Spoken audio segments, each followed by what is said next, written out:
Arm Day, October 22nd. Lots of like nitty gritty in here, which is why I chose it as a video. Hopefully give you kind of enlighten you guys and give you some insight as to I think some of the things that people just don't really pay attention to, which again, why would you? It's not your job to. You guys just want to work out. But I love educating you, and the more you guys know, the better questions you can ask, the more precise you can get. And recently, I've had a couple of questions in multiple classes on verbiage and just things that wouldn't, questions that wouldn't have occurred a couple of years ago, which means people are truly starting to, understand this stuff more and get a better understanding of how to approach things that allows them to progress at a higher level. So, concentration curls, we're going to start. And this is a good block to understand positioning of movements, right?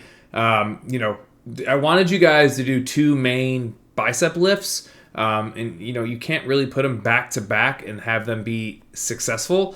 And even if you put something in the middle of it, if it's not long enough or giving you enough time to rest, the second bicep lift again, you're just not going to get what you want to get out of it. So how this worked out is you're going to start with the concentration curl, which I think is probably the I would put number one as the best free weight lift for strengthening and building muscle on your biceps. I think chin-ups are probably superior, but that's neither here nor there, nor does it really matter. But you got 8 minutes here, so everybody's going to come together. You're going to have 8 minutes to get through your 4 or 5 sets. If you finish early, you're just going to kind of rest, get yourself situated for the EMOM. But this gives you an opportunity to really focus on the concentration curl and focus on moving as much weight as possible. Concentration curl is one of those like key movements where you should almost always have bridge weight ready to go, meaning like if I'm going to concentration curl a 40-pound dumbbell, the 35-pound dumbbell should just be right there. Like it's almost inevitable that I'm probably going to fail at some point, and I need to bridge down into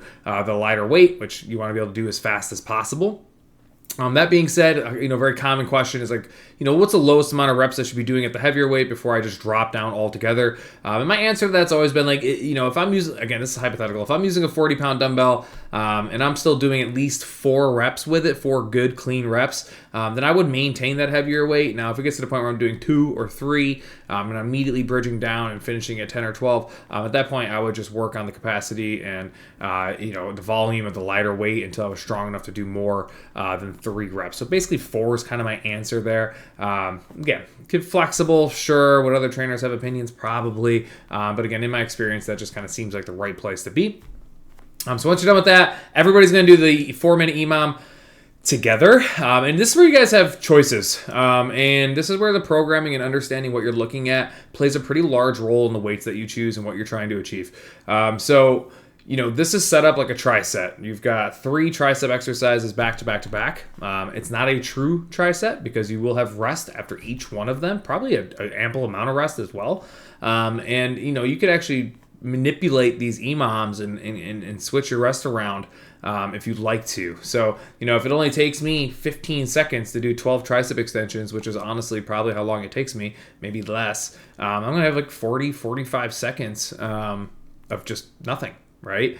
Whereas if it was a real tricep, I would be going right after my tricep extension, putting the weights down, grabbing my heavy weight, and going to the overhead extension. So what I'm saying is that you should have the ability to use your normal weight or very close to it, especially for the first go-throughs, first round or 2, maybe 3 rounds. The more conditioned you are, the longer you've been doing this, I will definitely be trying to use my normal weight. Like if this was just a one-off, track, tricep extension, 8 to 12 reps, 5 sets, I'm going to attempt to use that weight. Now, does it make sense for me to be able to sustain that over the course of 4 or 5 rounds? No, like not at all. And if I do, then that probably says something about my one-off tricep extension weight. Like I'm probably not moving enough weight or trying hard enough or pushing enough load on that. So that doesn't mean I can't try and see how far I can get. Because again, at the end of the day, when we're doing this kind of like strictly lifting stuff and strength training, like I want to move as much mass as possible or external load or gross tonnage, whatever verbiage you want to use.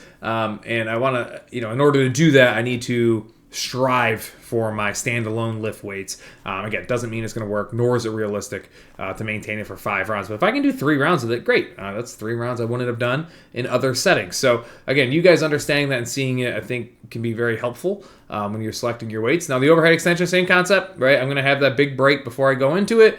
I should have the ability to use my normal weight. Maybe my normal weight, I do a 70-pound dumbbell, 5 sets of 12, right? Hypothetically. Maybe here I can still use a 70-pound dumbbell, but again, the fatigue's going to start to creep up.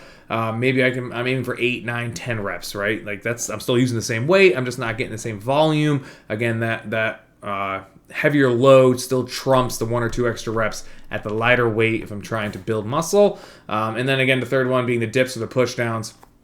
Really going to burn you out here, build up some lactic pretty heavily. Again, you still got a lot of rest, which is really nice, which is going to be allow you guys to drag this out over 3, 4, or 5 rounds. Whereas if this was just like a tri-set, back to back to back, you would make it like 2 rounds. You wouldn't even make it 2 rounds if you were just going bang, bang, bang, bang, bang, bang. So again, large difference there. And then number 4, I left the door open for you guys to also like, hey, I want to focus this more as hypertrophy and strength, and I really want to work on the weight and moving as much weight as possible.